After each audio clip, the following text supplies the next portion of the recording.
Tea Talks, the podcast serving you from the saucer.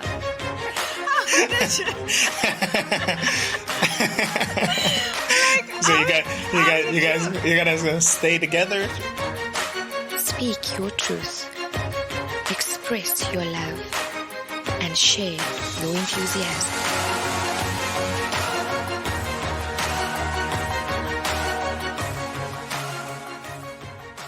Hello and welcome to the Tea Talks podcast. I'm Thaspen Benedicta, your host and self-love coach.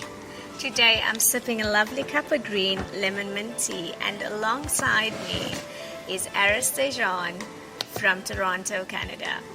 Aryss is an artist and the producer of Who How Club, and I'm super excited to have him on the show with me today.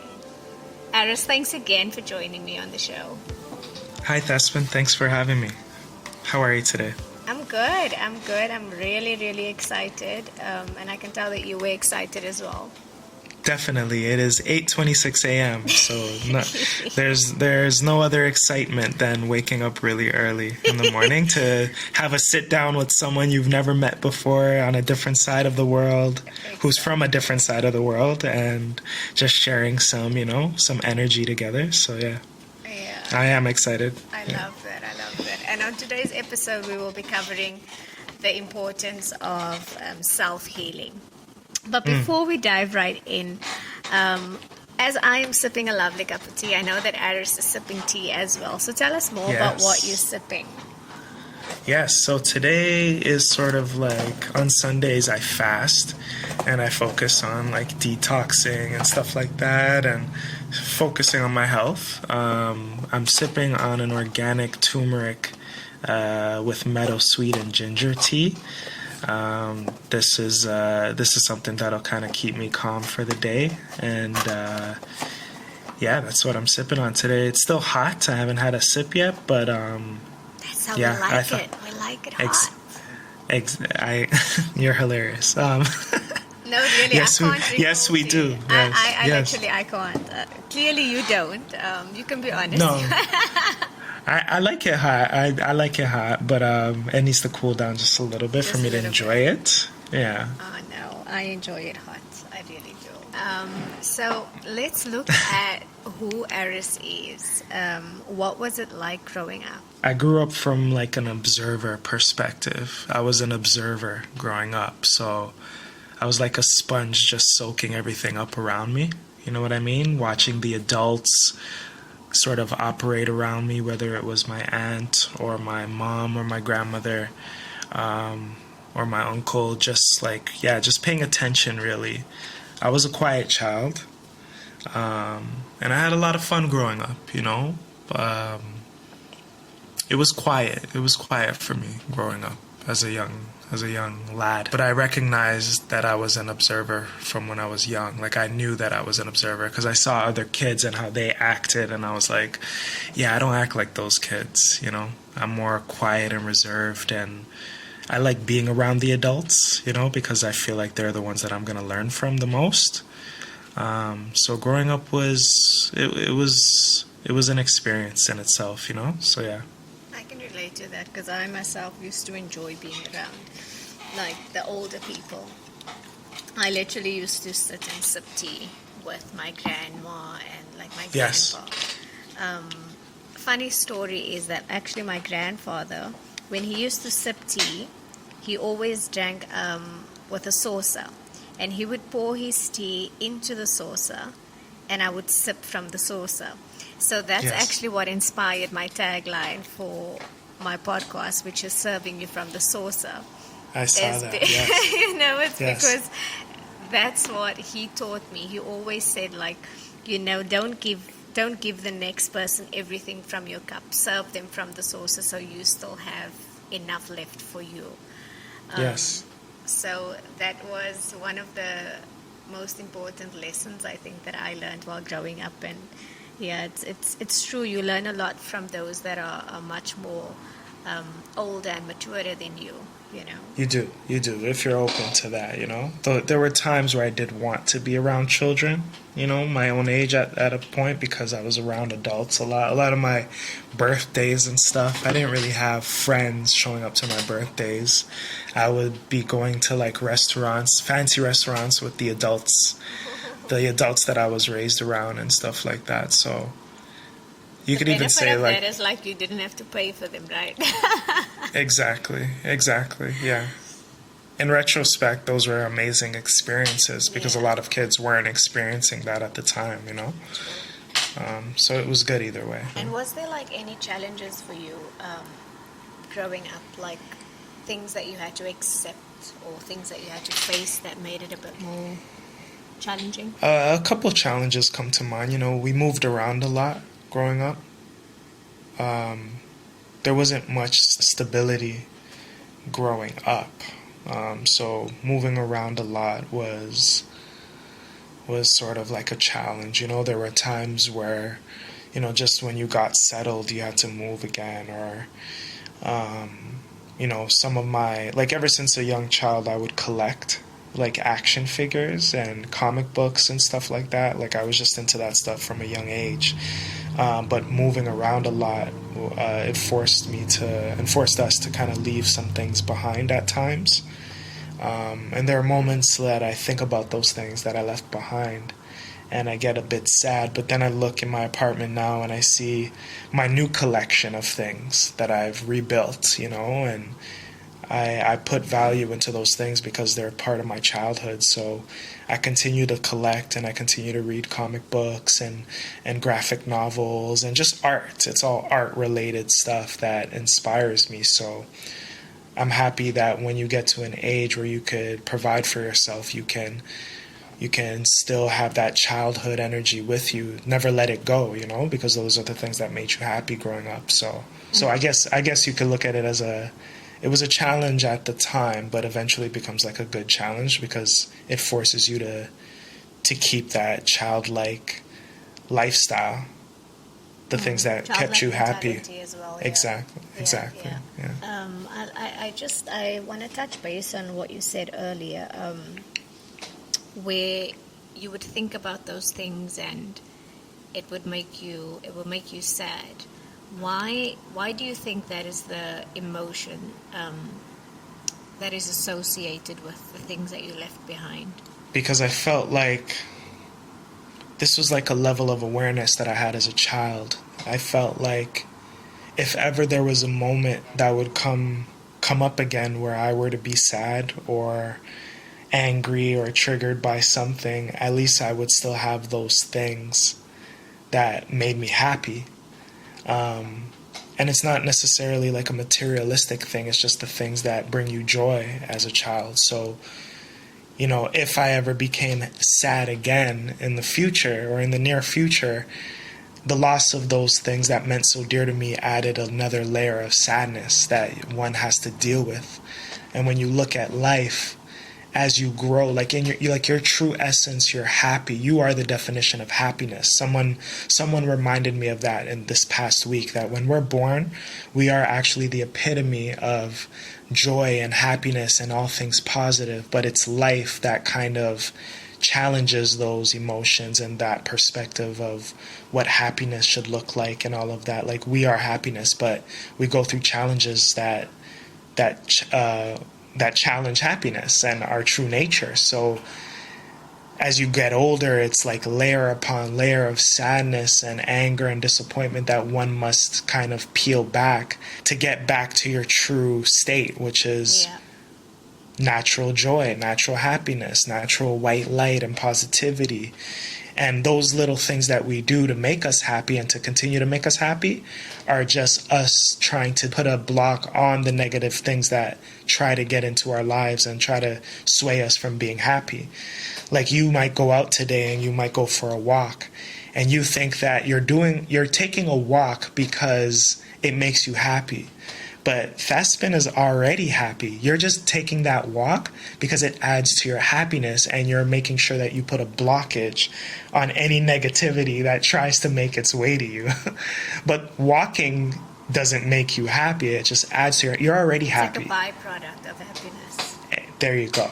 Yeah. And it's an individualistic thing, right? Exactly. Like walks don't make everybody happy, but it makes Might you enjoy happy. it, So yeah. exactly. Yeah. And I think you hit like on some important notes there, because that I feel like is the foundation of self-healing, like a lot of the healing that we do need to do stems from our childhood. It stems from our inner child. It stems literally from everything that we experienced as a child, Yes, So, everything.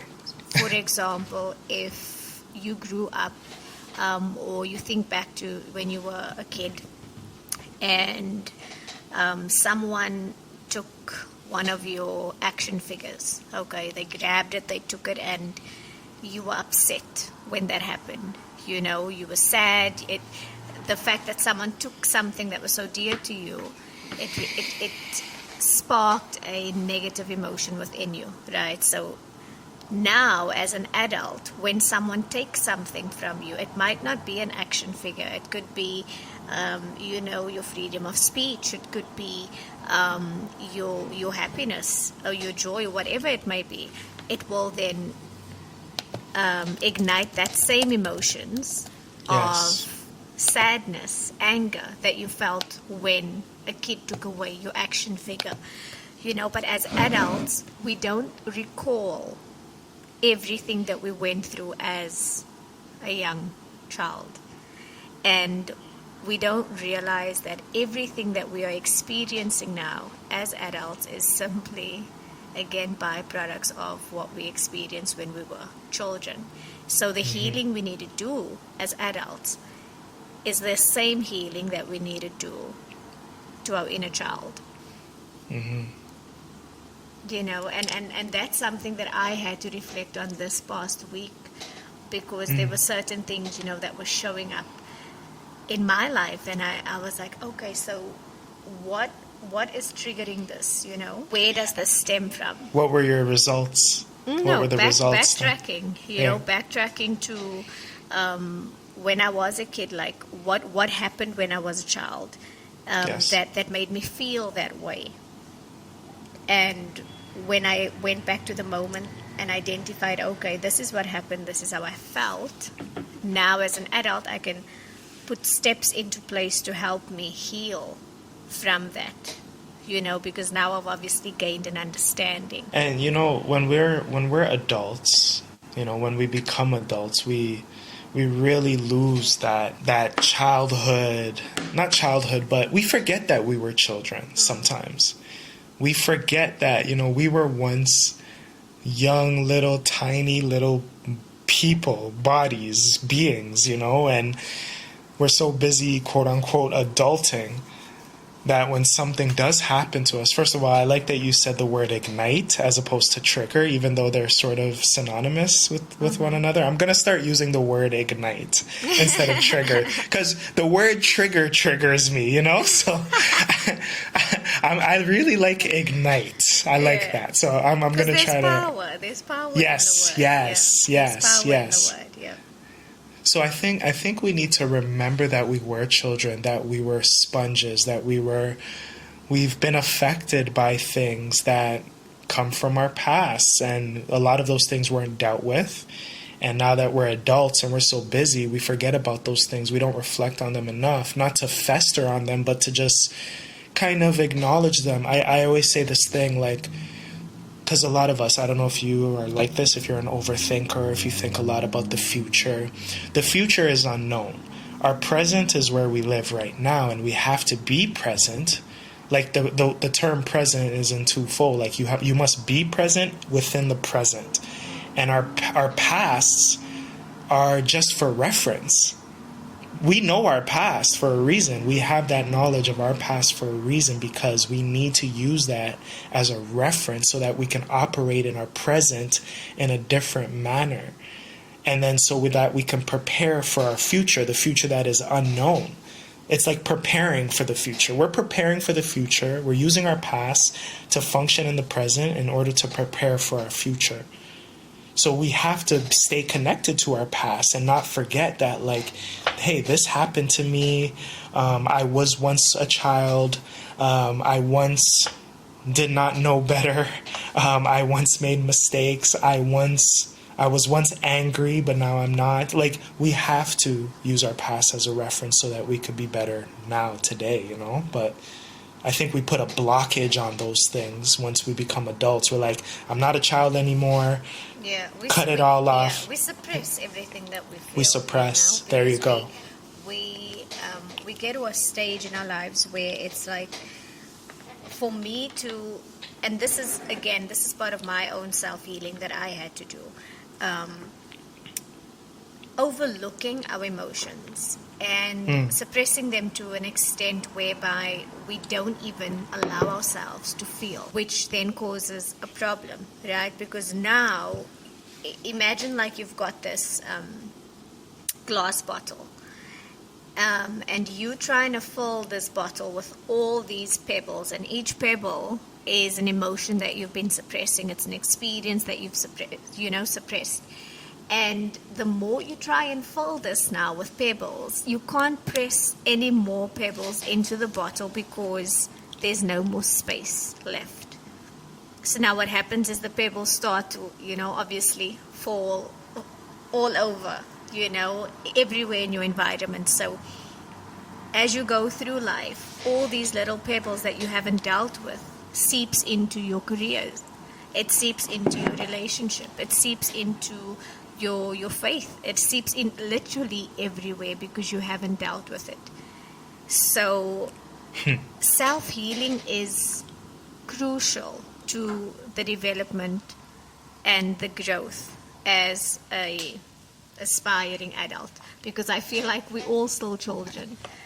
We all are grown-up kids, so to speak. Because there's a lot of things that we are in denial. There's many times where we act out as kids. So it's like, are we even really adults? Have we ever fully grown up? Like, have you honestly grown up? Have you done all the work on you to say that, you know what? I have done, like, for example, if you think of school. Yes. You can't say that you've matriculated if you haven't gone to grade 1 or grade 2 or grade 3 or grade 4. So have you done the work that you had to do on yourself to then graduate as an adult? If you haven't yet done the work, there's a lot of self-healing that you need to do, Yes. And like, I've spent 7, almost 8 years now learning, how to love myself, doing self-healing, becoming more self-aware. And it's like, I'm busy writing. Well, I've actually finished writing. I'm in the process now of fine-tuning my self-love journal, because of this exact reason. I feel like there's a lot of people that don't know how to do self-healing. And so what helped me was journaling. And so I've compiled a journal that I want to share eventually. Yes. God willing, it will be published. But that's something that I put my heart into, that I want to share with people to help them on their own self-love journey, self-healing journey, because I feel like that is literally an essential part of growing up. That's inspiring. It's very inspiring. Are you able to share with us maybe what you went through this week and what forced you to reflect on your childhood or your past? I think I'll share a bit, because it's not my story. This is yours, It's not about me, it's about you. Hey, we're just communicating. We're just having a conversation. I'm very curious. I want to learn more about you, right? So I'm curious to know what your way of thinking is like, and what allowed you or put you in a position where you had to tap into that old stuff, and how you did it, and if it helped or not. Yeah, well, it all kind of stems from my past week, right? I told you I just got back from Your my trips, vacation. yeah. And it was kind of like a little of everything, you know, that I've experienced and the relationships that I've seen. And so all of those things kind of got me to a point where I was like questioning everything that I thought was important to me and everything I thought I was good at, you know. Like, I know I'm a good communicator, but I was being challenged in some areas of my communication. And that made me question, like, okay, am I a good communicator? Why did that somehow seem to offend me? Why did, you know? So I had to sit with myself and be like, I don't usually allow things to offend me, so why did that offend me? You know, did I feel like it was coming from a bad place? Did I feel like the person wasn't respecting me? And so I had to sit with myself and understand that the reason it offended me was because one of my values is respect, right? And so when someone doesn't communicate in a way that I consider respectful, it offends my value. And so when that happens, I need to learn, like, okay, how do I then now adapt, right? Because everyone communicates differently. If you look at it from a different spectrum, that person wasn't being disrespectful, right? That was that person's way of communicating. But what on my end made me feel that I was being disrespected, even though I wasn't. You know, was it what was said? Was it how it was said? So these are the questions that I kind of had to sit with, and until I figured out that I just really value respect so much that, you know, the minute someone says something that hits home, which might be something that I haven't fully worked through yet, and so it hit me harder than I anticipated. Now that's a clear indication for me, like, okay, no, there's work that needs to happen in this area. The person wasn't being disrespectful. You weren't being disrespected. You just need to do more work in that area, you know? So are you guys going to break up, or you're going to... What? Like, how did you... So you gonna stay together through this, or you're gonna break up? Like, what's his name? What is his name? Who says it's a he? Like, or her name? I'm sorry, I'm progressive. I apologize. What is her name? Oh my gosh! No, I'm teasing you. It was something that, you know, and if you listen to it, you probably think, you know, that it is a relationship, but. It's not even someone that was close to me. That's the weirdest thing, you know, like it was practically a stranger.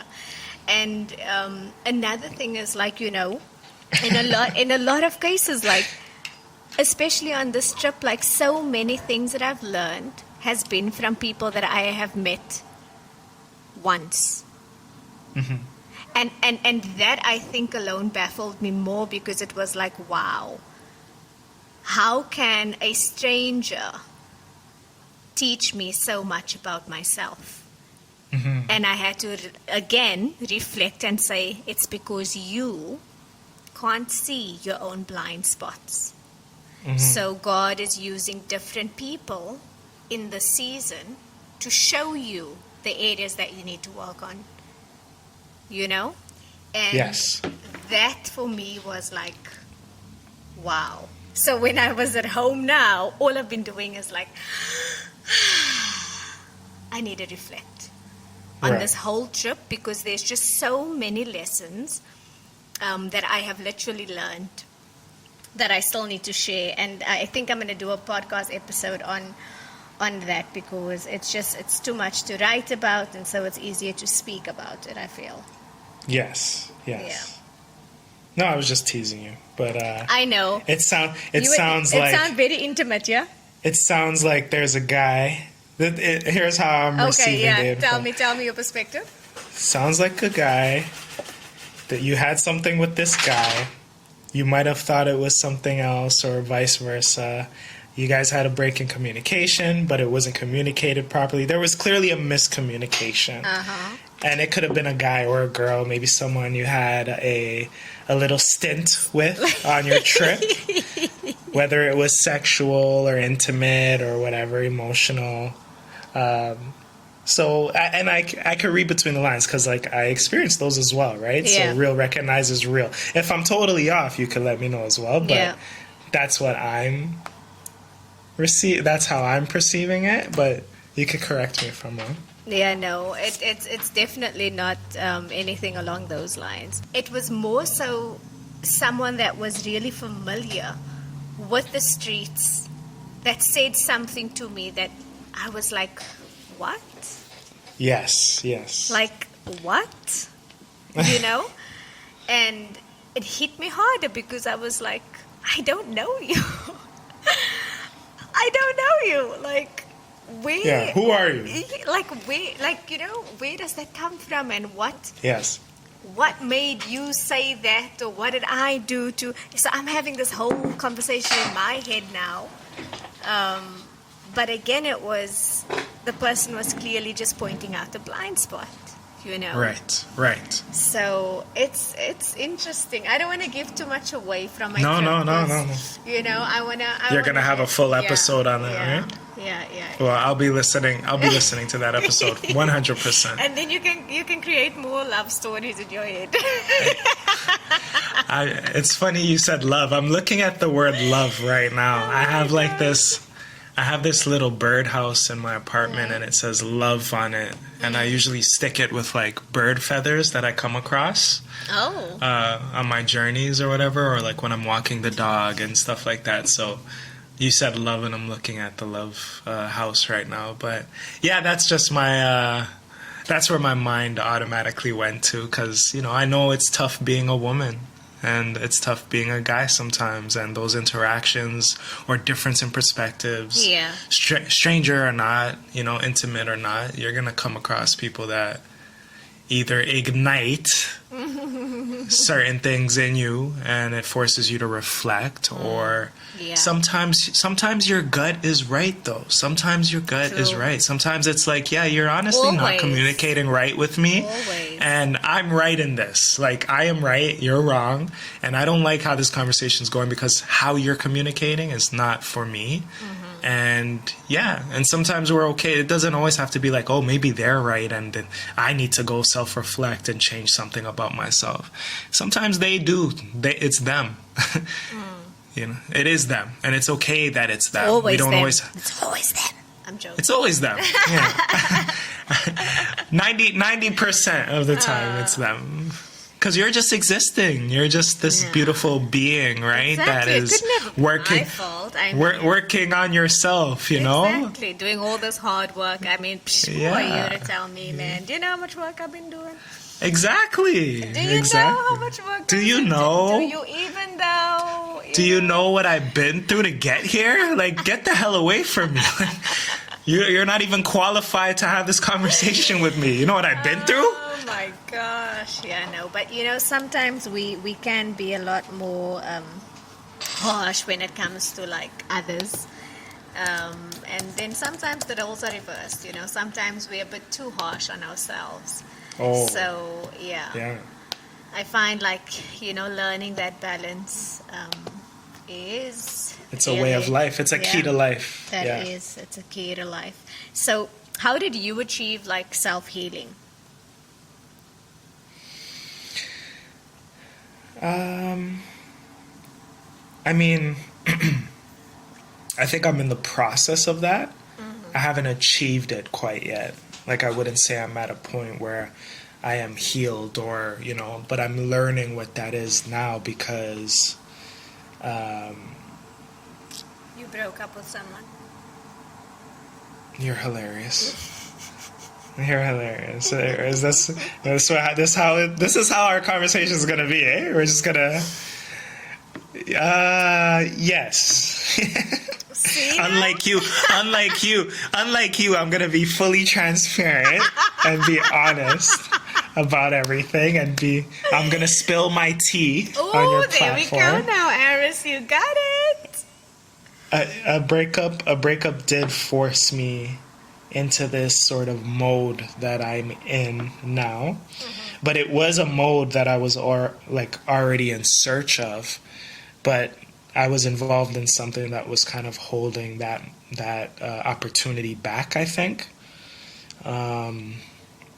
And it's not to put it all on that situation or that person per se, but it's just the truth. Like, sometimes you're involved in something or you're so close to something that you can't see outside of it, from the outside looking in, because you're so involved. You know, you're next to the elephant and the elephant is so big, your perspective is just the elephant. You can't see anything else going on around that. So it was a major breakup that ignited my journey to self-healing and wanting to be a better version of myself, and the version of myself that I've always wanted to be, but I just haven't been inspired to be that. Whether it's because I was in a relationship that I didn't really want to be in, or I wasn't pursuing my talents the way I should have been. I wasn't making decisions, you know. I feel like there's strength in saying yes and no, because then you know where you stand in certain things. But being in the middle of anything doesn't help your growth at all. It actually stunts it. It stunts your growth, because you're in the middle, you're just floating in the air, and you haven't made a decision with yourself on where you stand in certain areas of your life. So, or with certain people, or protecting your energy and what that looks like, defining what your life should look like, you know, or what you want it to be. So I'm on that journey now, you know, and therapy has helped with that. The relationship didn't ignite therapy. Actually, bringing this up right now, I haven't spoken about my relationship once in therapy. But I've spoken about other things, you know. I've had many relationships in life, so it's not just that one that has defined this part of my life right now, but my relationship with my mother, you know, and my upbringing. Like, your first question was like, what was my life like, you know, growing up? A lot of those things have come up in therapy, not my intimate relationships or, you know, stuff like that. So yeah, and I think like those my relationship with myself, you know, our relationships with ourselves is something we really need to dissect. Like, how have we treated ourselves, you know? Have we been hard on ourselves? Have we been kind? Do we hold ourselves back because of fear? Because of our mommy issues or our daddy issues, et cetera, et cetera, et cetera. Like, we need to really focus on the in as opposed to the external stuff. We always put it on the external stuff. Oh, I was in this relationship, that's what held me back. Oh, I don't know my dad, that's why I'm not successful. Or I grew up in foster care, that's why my, like, you know, it's always projecting, right? Like, we're always constantly projecting. And like, just like for you, you know, your relationship is kind of like what catapulted you to starting your journey on self-healing. It's been the same for me. Like, I've been single 7 years now, and you know, my last relationship, you know, made me question a lot about what I tolerate, how I view myself, my worth, and all of those things, you know. So yes, we go through life experiencing a lot of different things, but it is our responsibility to be honest with ourselves and to look at, like, what is this teaching me right now? It happened, but what is it teaching me right now? Like, how do I then need to course correct my life so that the same situation doesn't happen again, so that I don't date the same guy with a different face. You know what I mean? So it's like, or you don't date your father. or your mother. Exactly. You know, so, and or a version of yourself that you've been trying to get away from for so long. Yeah. You don't date your comfort, basically. Yes, or your old self, the self that you've been trying to grow from for the longest while. Because a version of yourself will come back to haunt you. It's a test. It's a test from the universe. True. So true. Yeah. And the fact that you were saying earlier about saying yes and no, there is so much power in that, because it's you honoring your yes and you honoring your no. And that is one of the core foundations that I live by now, because every single day is a challenge for us. Every single day Every we day. need to honor our yes. Every single day we need to honor our no. And there's going to be times where we don't honor either. But when that happens, instead of being judgmental towards yourself, be compassionate and say, okay, I didn't honor my no, but why is that? Get curious as to why you didn't honor your yes or your no. And then it's going to help you to ensure that it doesn't then happen again, I really like that. That's something I'm really struggling with, is the being hard on myself. But that's something that I've a part of my personality that has been present since I was young. I'm just always, I don't know, I'm just hard on myself with certain things because I expect better from myself. I expect myself to not repeat the same mistakes. I expect myself to be structured and have the discipline that I've attempted to implement into my life and I once had. Sometimes I find myself trying to reconnect to past behaviors that were positive for myself, but I just can't get there anymore because I'm so busy or I'm so caught up with other things. Like maybe I'm not getting enough sleep, so my structure is off, Like I get upset at myself that I can't reclaim those structures. But then I have to realize that maybe I can develop a new structure. It doesn't have to be identical to the old way, create a new way. I don't even know if you realize what you just said, because a lot of people are stuck right there, in that same situation where they hard on themselves and they are busy. Like we are so stuck in the busy that we forget there's only ever one essential thing that really matters. There's only ever one. And us being busy is just distracting us from what that thing is, So you really need to be in tune and you really need to be aware of the certain things that ignite certain emotions within you, that ignite certain responses, and reaction sometimes, because in most cases we react and we forget to respond. We react because it's instant, it's we're angry, this is how we feel now, so reacting towards it, instead of like, okay, let me reflect and let me choose to respond to the situation. Let me choose to respond to the way this person spoke to me or handled this, whatever it may be.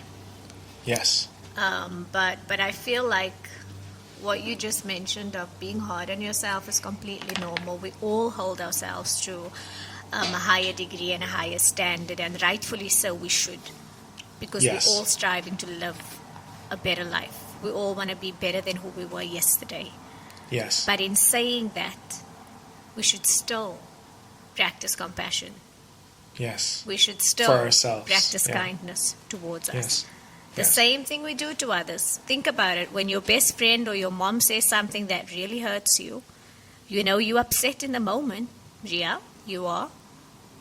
But are you going to hold that against them? Probably not. It's going to take you a few days to get over it, but you're going to get over it. You're going to forgive them. Why can't you do the same to yourself? Yes.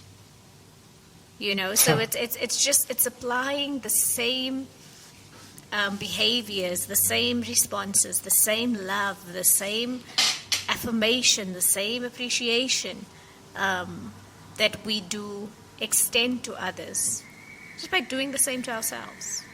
Yes. Every single day, and it starts small.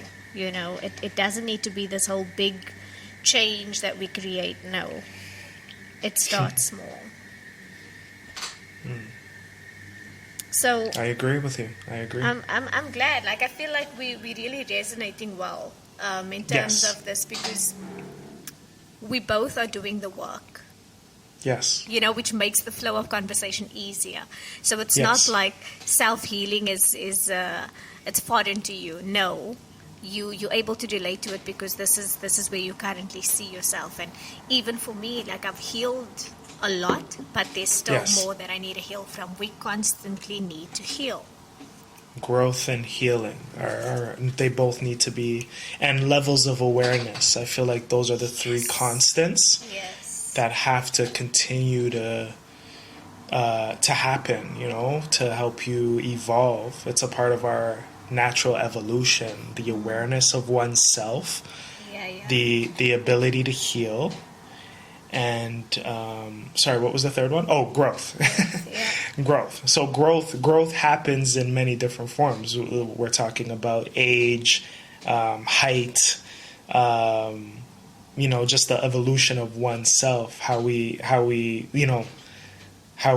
sort of transition into new stages of our lives, right? And when you have self-awareness, you gain different perspectives. Like, all three of those things feed into each other. Your Yeah. growth, your self-awareness, and your what's the third one? Sorry, I keep forgetting what I'm saying. It's your growth, your Growth, self-awareness, self-awareness, and healing. and healing. Yes, all three of those things are intertwined and synonymous Exactly, with I one was another. about to say, the one can't happen Yeah. without the other. Definitely. Exactly. The one can't happen Exactly. without the other. I just made that up too. Can we make notes of that? Let's make sure we. Hold on. I'm gonna take some notes. I feel like we're You've been. you can hear that? Yeah. You can hear that? You've Oh. been taking notes. I'm like. Hold on. Healing, growth, and self-awareness. Or we'll just keep it as awareness. But that's the trifecta, I feel, for us as beings that need to be constant so that we continue to evolve. And I just feel like, going back to what you're saying about our conversation being so fluid because we're just sharing and having a conversation, this is pretty much therapy. If you look at it, this is a form of therapy. Like, you and I are literally in a session together, picking each other's brains. We're also communicating in a healthy way, because communication is not only speaking, it's listening. So we're both listening to one another as we share our truths and our perspectives on all of these things. And it's very healthy. So Yeah, definitely. Now, yeah. one thing that I want to know is, like, what inspired your change? So you went through the relationship, Yes. and you obviously reached the point whereby you felt that, I need to do something about this. I need to progress. I need to heal. What inspired that change within you?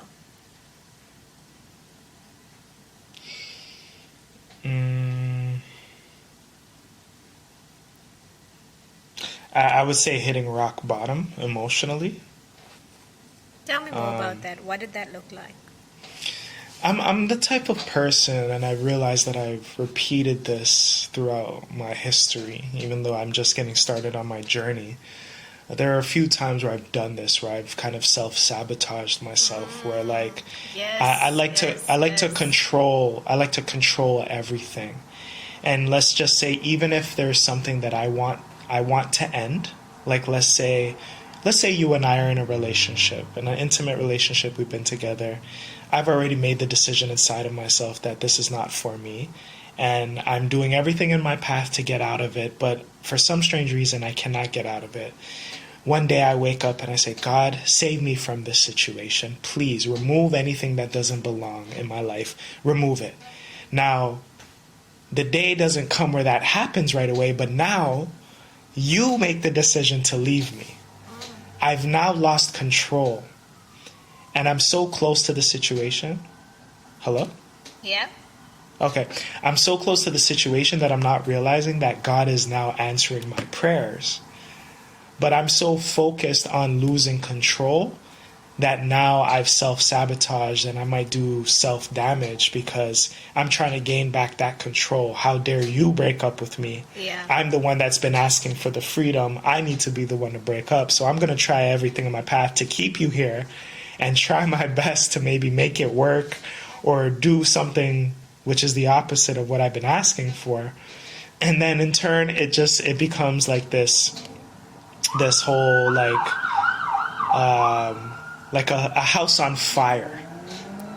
That's what I equate it to. Like, it's a house burning down, vicious flames, and it's just not going good. But in the back of my mind, I know that when this is all over, I'm gonna elevate from this situation.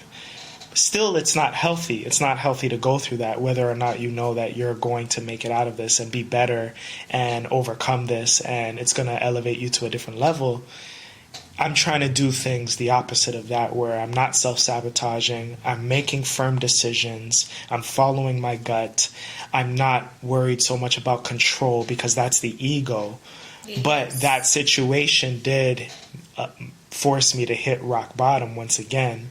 So I kind of had a role to play in my own self-sabotage and like my own hitting rock bottom, because I knew I would have to do that in order to get to the stage that I'm at right now today, with you and I being on this call. So it's a weird concept to grasp. I know it's unhealthy, and I'm actually being honest and speaking about it and vulnerable in it, because I haven't really said this to anyone.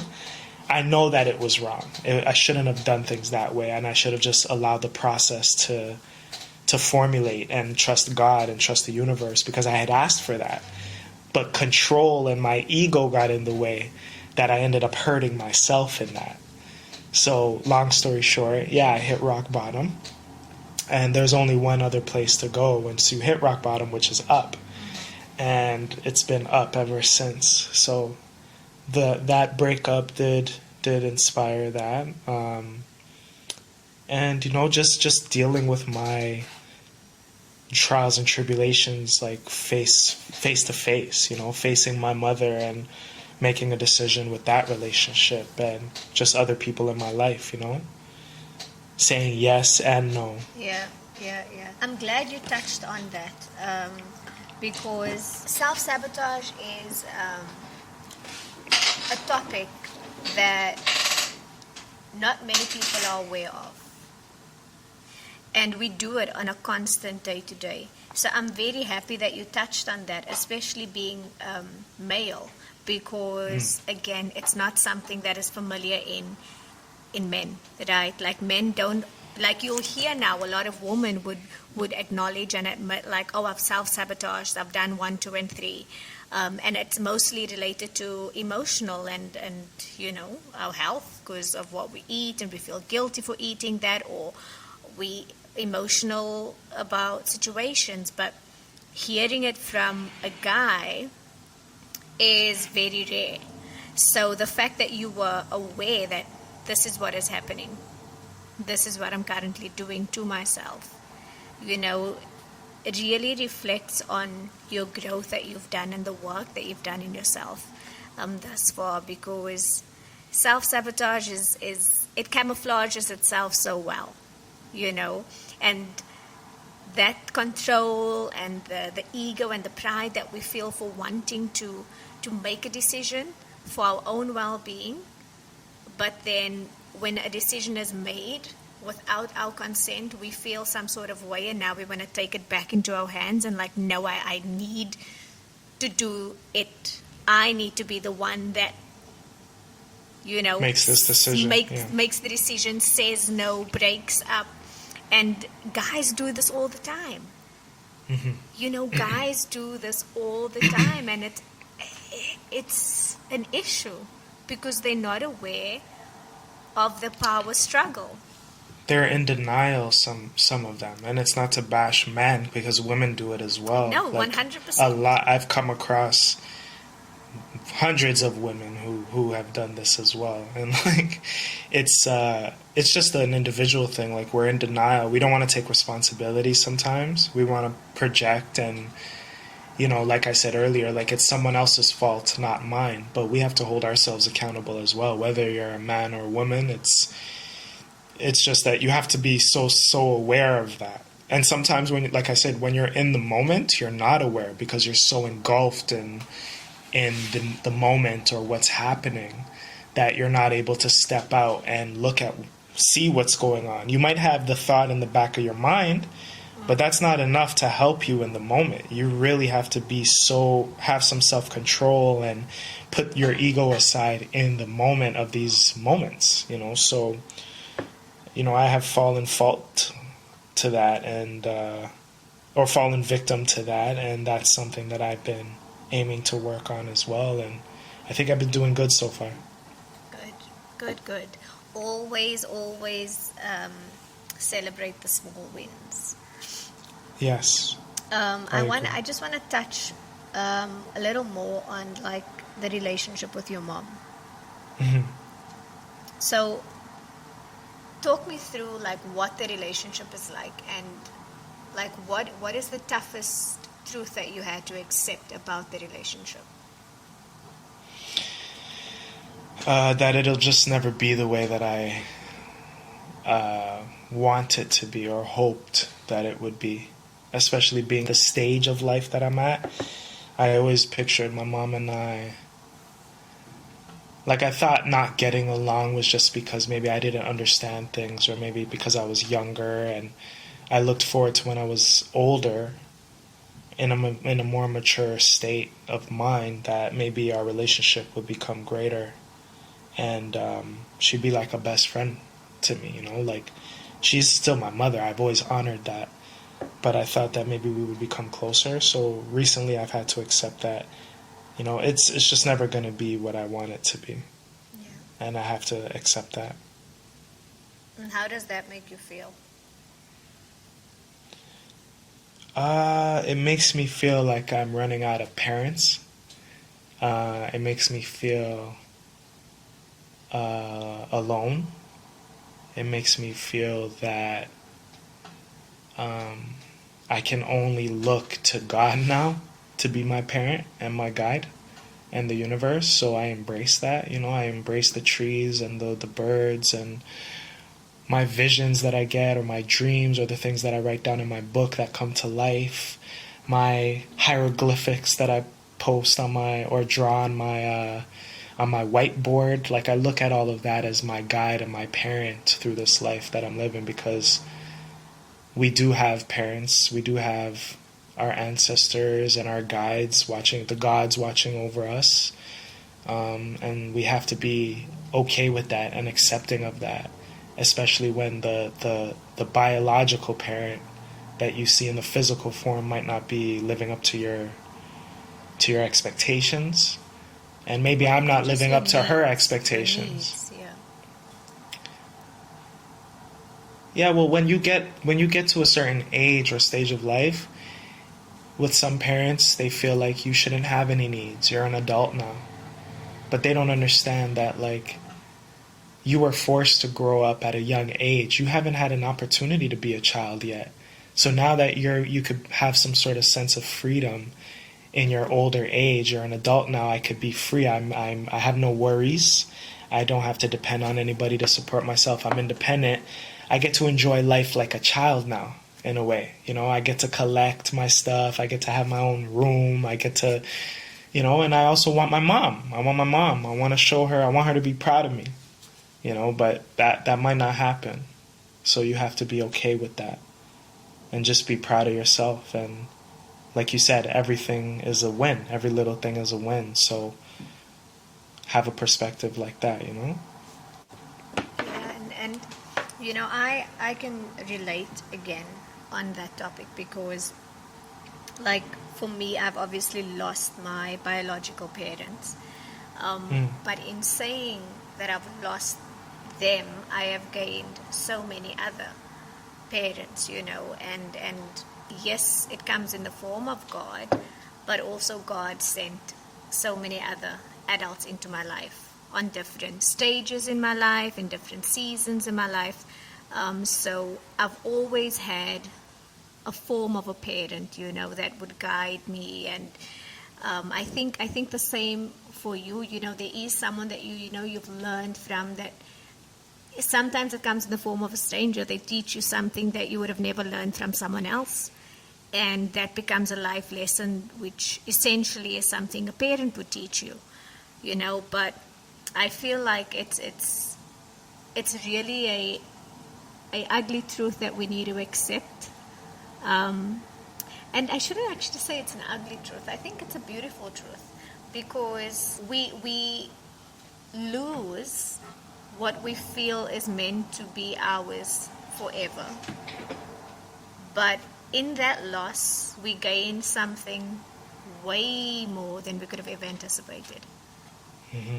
And if we haven't experienced that loss, we wouldn't have appreciated the gain, you know. So your appreciation for nature, the trees, the birds, the sun, you know, it's the same when I take walks. It's something that feeds my soul. It feeds me energy, because it reminds me that there's something bigger than me. Mm-hmm. So, yeah, man, it's a struggle, you know, and we've all got our battles, we've all got our stories, but I always admire when someone is willing to be open and honest about their truth and look at it from a different perspective. Yes, I mean, I feel like, I don't know if you can relate to this, but I think we're at a stage I'm in a stage of life, and I don't know if you can relate to this, but I don't really have a choice at this point in time. To be honest, I can't fathom the thought of not being honest with myself anymore, or holding myself accountable for actions, or accepting of things that I might have not accepted before, or have kind of made me feel a certain way. Like, imagine accepting that, you know, you won't have the relationship that you want with your mother. And I'm not speaking to you, but just the listeners when they hear this. Like, imagine accepting that. Like, we know that it exists. Like, okay, I may never have the relationship that I want with one of my parents. There's that fold, but then there's the other fold where it's like, now let me accept that. And that's a scary thought in itself, because once you accept it, there's no stopping you. Yeah. There is no stopping you. Like, you're like invincible then. Because it's like, I accept it, I am moving forward now. I will leave you there. I'm not going to allow this to affect me anymore because I've accepted it. Our whole lives we're living not accepting things that have happened to us. We're in denial. We haven't faced those things because we're afraid of them. We're afraid to revisit them. We're afraid to call it out.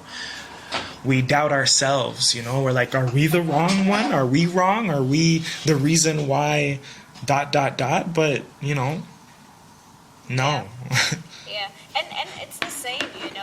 It's like accepting the truth about any relationship at the end of the day.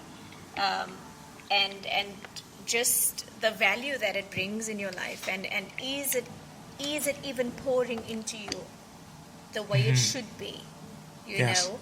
Is it even worth holding on to? Yes. And it's harder when it's family, because you were born into that. It's not something that you had an option to choose, you know. It's not like you chose a friend, you chose a job, oh, it didn't work out, so now you're like, you know what, I'm done with you. I know that you work at a homeless shelter, right? Correct. Yes. Tell me about your journey in that, and how has it currently impacted your life? Good question. For me, I grew up in foster care. I spent my teenage years in foster care, the ages 13 to 18. And throughout that time, I was just so aware of what I was going through, and I would decipher it. You know, I would pick it apart and question it, and question how it made me feel, question the decisions I had to make in that instance. And I saw a lot of my social workers, you know, they would change a lot. You know, I would get a worker one day, explain to them my story and get comfortable with them, and then the next they changed, and a new person would come in. Yeah. Then a new person would come in, and all this inconsistency, which kind of mirrored some of my life, you know, and my upbringing, even prior to foster care. So through that, I said to myself, I always wanted to get in the field to do the opposite of what was done to me. I wanted to be consistent in someone else's life, you know. So because I understood how it impacted somebody because it was happening to me. And my time in foster care was healthy, like some challenges along the way, but the home that I stayed at, or the people that brought me under their roof, it was a healthy dynamic. They supported me, I supported them. I always respected my elders. I had manners, so that created a healthy relationship between my foster parents and I.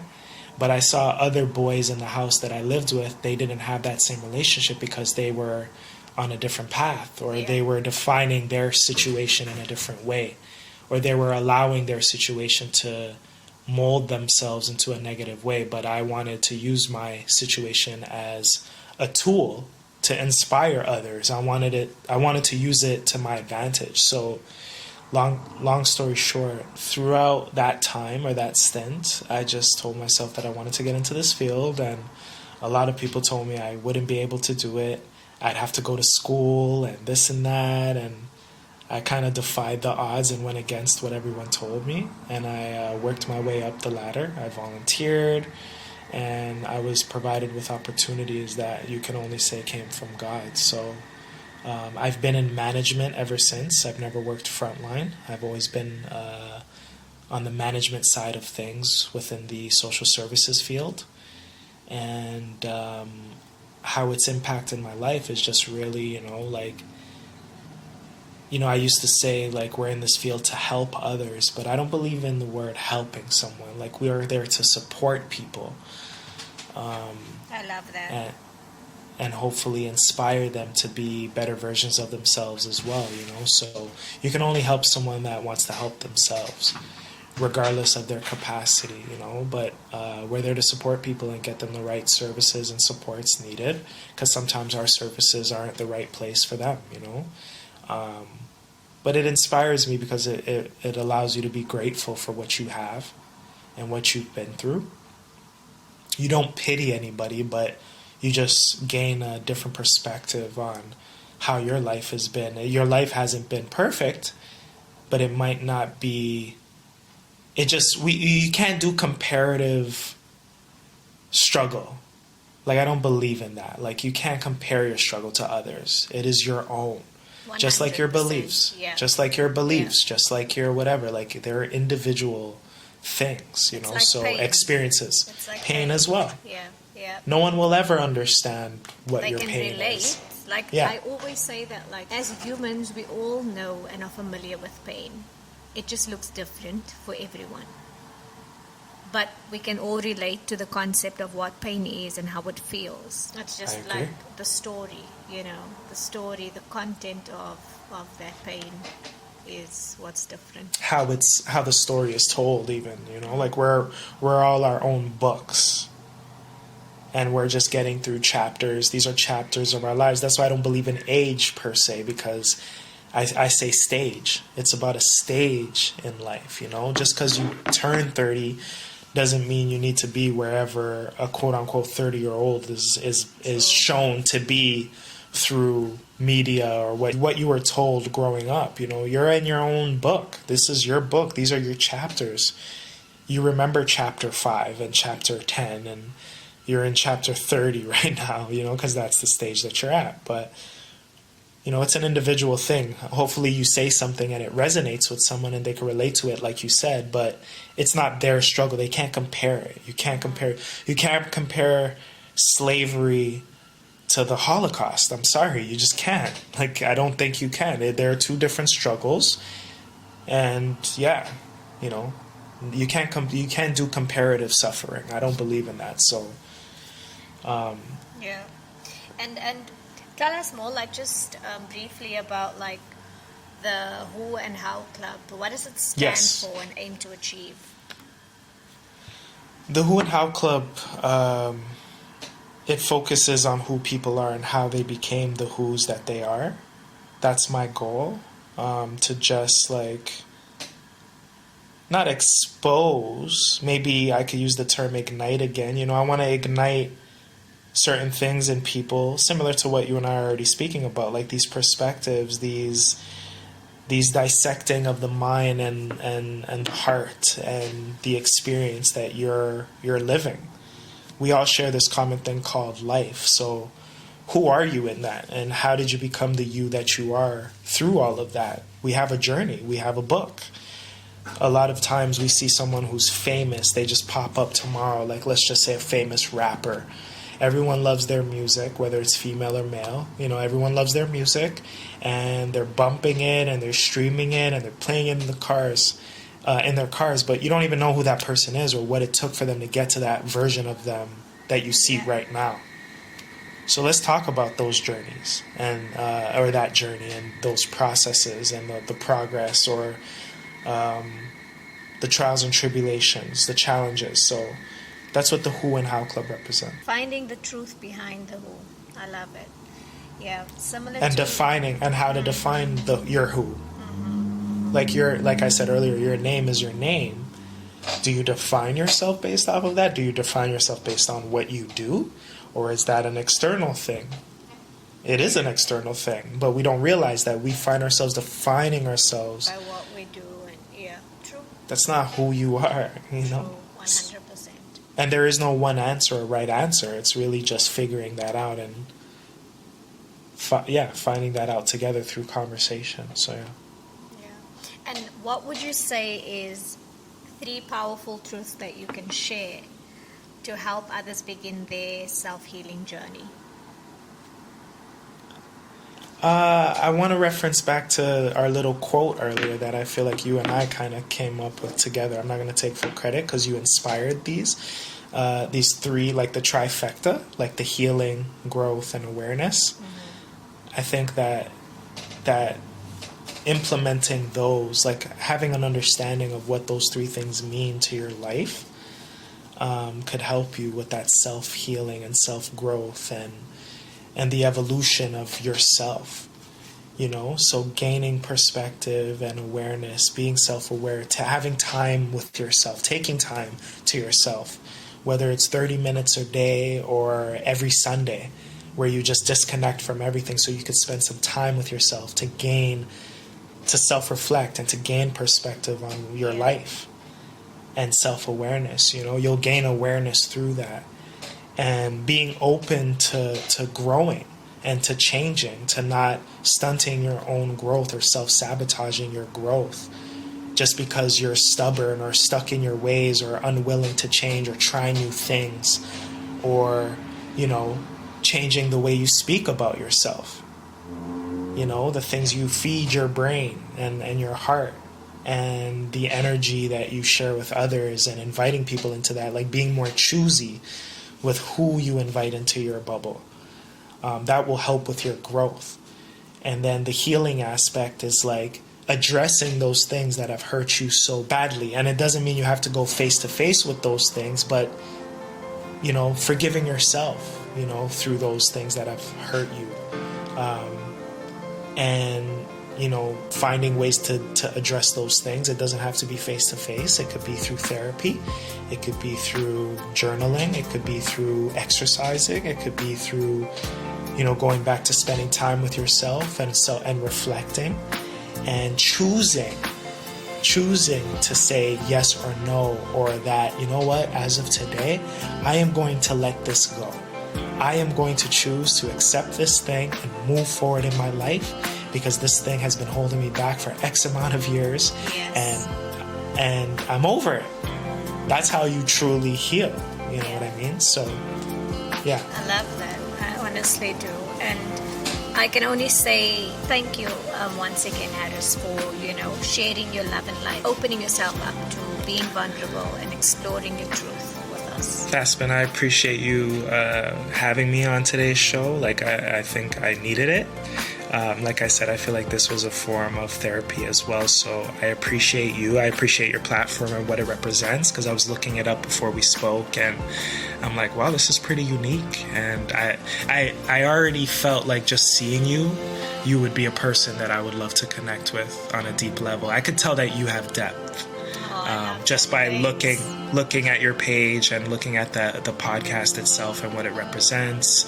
I'm like, okay, I actually want to go and listen to your stuff. So if you could let's you and I stay connected, let's follow each other. I want all your listeners to stay in touch with me, following me on the Who and How Club platform, at Who How Club on all social media platforms, or whohowclub.com. Or you could connect with me personally at only1Arys, ONLY, the number 1, ARYS, on all social media platforms, and arysdejan.com. And yeah, I'm just working on some new music and new episodes of the show and bringing it to new levels. So hopefully we'll get you on the show very soon, and yeah, keep this conversation going. Yeah, definitely. Thanks again, Aryss. No, thank you.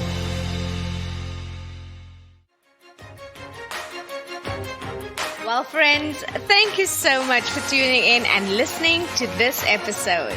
I truly appreciate you, and I can't wait until you join me again. For more on today's episode, check out the Tea Talks podcast on Instagram. And if you'd like to support the podcast, download and leave a review. Practice kindness by sharing this podcast and showing love. Until next time, bye.